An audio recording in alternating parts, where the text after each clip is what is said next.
아, 네네. 네. 그럼 투자가 왜 이 물건은 투자적으로 괜찮은지 보면 우리가 네. 재건축 아파트는 크게 세 가지를 봐야 돼요. 대지 지분, 뭐 네. 용적률, 그러니까 땅이 넓은지 그리고 좀 높게 올라갈 수 있는 용적률인지 그리고 네. 제일 중요한 게 주변 분양가예요.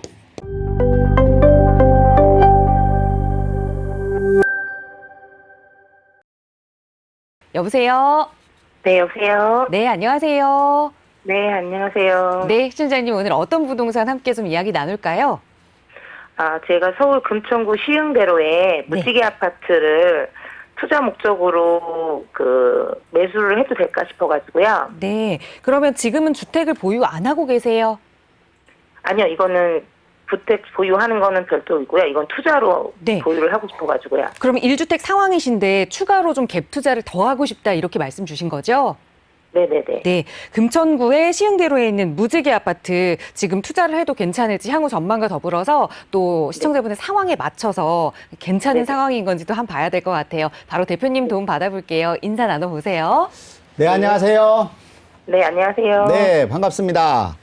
지금 네, 반갑습니다. 1주택이 있으신데 투자용으로 남서울 무지개 아파트를 보고 계세요?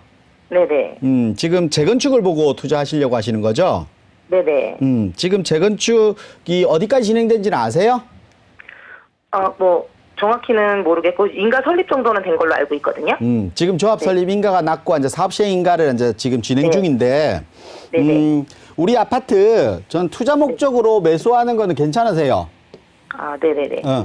일단 투자 목적으로 매수를 하는데 주택수가 있기 때문에 세금에 대한 부담이라든지 우리가 취득세도 그렇고 또 나중에 우리가 양도 차익이 나게 되면 양도세 부분도 이제 2주택일 경우에는 좀 부과되는 게 있잖아요.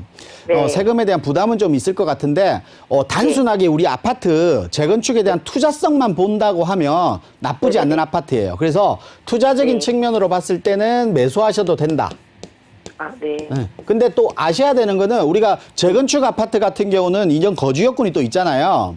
그래서 네. 지금 거주하는 주택에서 또 거주, 우리 좀 오래된 아파트에 몸테크라고 하죠, 보통. 네, 이런 네, 부분들 좀 감수할 수 있는지 여러 가지 이런, 주변 환경들도 조금 따져야 되겠죠, 사실은. 그래서, 네. 투자적인 목적으로는 매수하셔도 되지만 그런 부분도 조금은 생각을 하셔서 매수 부분을 좀 접근하시는 게 좋을 것 같아요.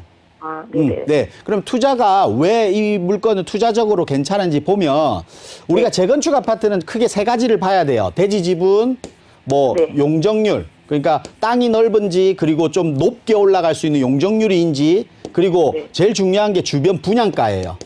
네. 우리 아파트는 처음부터 대지 지분이나 용적률 자체는 그렇게 나쁘지 않아요. 괜찮아요, 사업성에서. 네네. 근데 분양가 자체가 우리가 시흥동 같은 경우, 금천구 같은 경우는 아파트 가격이 낮다 보니까 분양가가 좀 좋지가 못했어요.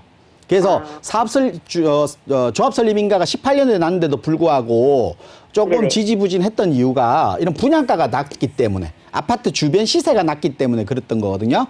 네네. 근데 최근에 보면 롯데캐슬 골든타워라든지 이런 아파트 24평만 보더라도 지금 벌써 10억이 넘었잖아요.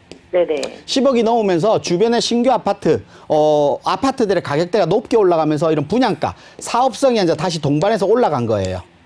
거기다가 우리 아래쪽에 또 신안산선이 또 개통 예정이잖아요. 네. 신안산선이 개통 예정, 금천구청도 바로 옆에 금천구청 복합 개발을 하기로 했잖아요. 네네. 금천구청역 요 지하철역을. 네네. 그러면 우리 아파트는 신안산선이 들어오고 또 왼쪽 편은 금천구청역과 또 가까워요. 그럼 더블 네네. 역세권이죠. 그쵸, 네. 더블 역세권에 또 주변 지역에 종합병원도 더 설립 예정인 거고 독산동 자체, 그러니까 이 주변 지역 자체가 계속해서 거주 환경이 좋은 지역으로 더 바뀔 겁니다. 그러면 지금 분양가가 낮더라도 신규 아파트가 되면 거주 환경이 좋아짐으로 해서 독산동 같은 경우는 또 새 아파트가 없잖아요. 기존 아파트 공급도 더 부족한데 지역에다가. 그러면 네네. 아파트에 대한 수요들도 계속 들어올 거고 그렇게 되면 가격이 계속해서 새 아파트들 이후부터도 계속해서 네. 상승할 수밖에 없는 거예요. 아, 네. 그러면 결국은 뭐냐면 좀 중장기적인 보고 투자를 하셔야 된다는 뜻이거든요. 네네. 그래서 제가 아까 말씀드렸죠. 2년 거주 여건이라든지 중장기적인 또 부분, 우리가 중장기적으로 어떻게 해야 될지 부분, 이런 여러 가지 부분, 내가 이걸 매수하고 겪어야 되는 부분들을 좀 내가 생각을 해보고 깊게 좀 들어가시는 게 좋다. 하지만 투자 목적으로는 매수하셔도 된다. 이렇게 정리를 좀 해드릴게요. 네, 감사합니다. 네.